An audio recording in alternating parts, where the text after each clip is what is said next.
Julian, I hadn't worked with before.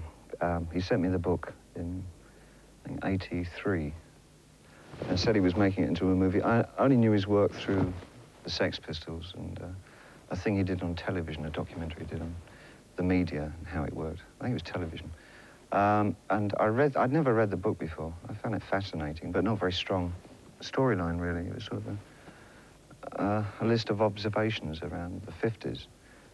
And then he sent me the script and asked me if I would write some music for it. And I decided when I read the script that I really liked the character of Vendis Partners, the advertising man. So I said, listen, I'd love to write the music if I can have the Vendis Partners role. So he hadn't really considered that before, so he thought it was a good idea. What's this?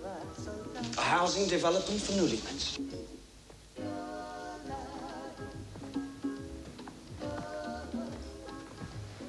It's lovely. No, it's not, son. It's horrible. But it's looked. It's not a character that I care for too much, Vendis Partners. It was kind of easier to deal with him because it sort of fooled around with him an awful lot. It's the same kind of pompous kind of character that you find in advertising.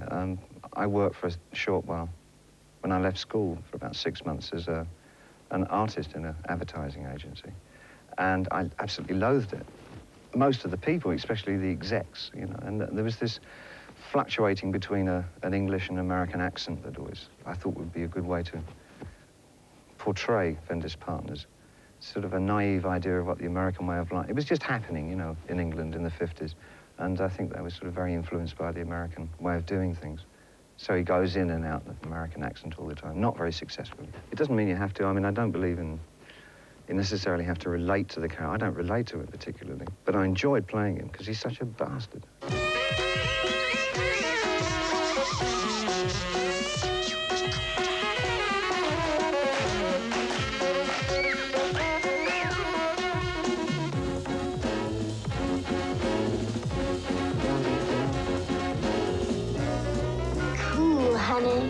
It's got two good, obvious qualities going for it. I think the music is terribly attractive. I think the look of the film is very attractive. I think that should encourage a lot of people to go and see the movie. But once they get in and see the movie, I think they'll find a fabric of social complexities that they didn't expect to find.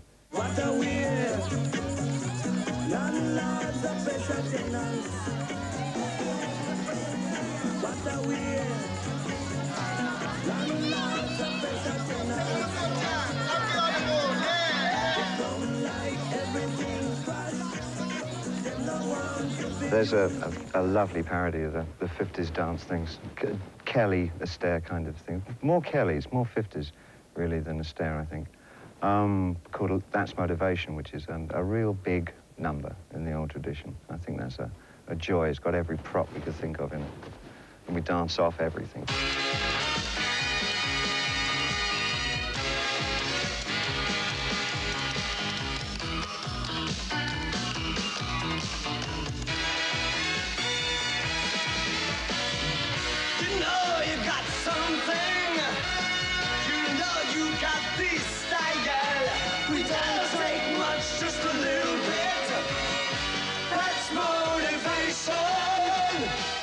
No more false illusion, goodbye to confusion. Stand out from the madding crowd. Motivation is symphony of style. Brilliant, original. Scintillating, charismatic. As fresh as tomorrow. That's motivation. So what? Motivation. Say what? Motivation. New. So. Now you has passed motivation. Now you has passed motivation. I think I'm a lot more careful about the kinds of roles I accept these days. I think in the beginning I took a lot of things, except for Manifold to Earth. And a couple of other things there I just grabbed because they were going. But now, fortunately, I'm being offered things with a great variety to them. So it's kind of intriguing to see how into it I can get.